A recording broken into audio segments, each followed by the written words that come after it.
ஆட்சி அமைக்க போயினால் அவங்களுக்கு ஆதரவு தெரிவிக்கலாம். இல்லை, இந்த எங்களை பொறுத்தவரை எந்த விதமான நிலைப்பாடும் நாங்கள் எடுக்கவில்லை. தமிழகத்தை பொறுத்த மட்டும் சார், என்டிஏ கூட்டணியிலிருந்து அதிமுக இடையே வந்து பேச்சுவார்த்தை போது நம்ம தகவல்லாம் வருது. அது சாத்தியமாகும் பட்சத்தில் தமிழக பாஜகவோட நிலைப்பாடு என்ன?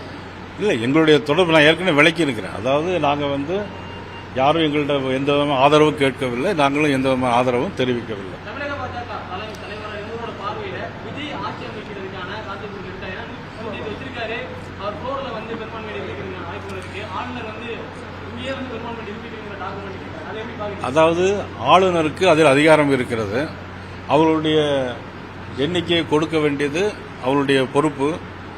முதலில் அவர் கொடுத்தது 35% என்று கொடுத்திருக்கிறார். அதற்கு ஆளுநர் சொன்ன பதில் எங்களுக்கு எண்ணிக்கை வேண்டும் என்று கேட்டிருக்கிறார்கள். ஆளுநரை பொறுத்தமட்டில் அவருக்குள்ள அதிகாரத்தை அவர் தெரிவிப்பார். அதே மீறி அவர் போக வேண்டும் என்றால் அவர் நீதிமன்றத்தில் போய் அவருடைய சந்திக்கலாம்.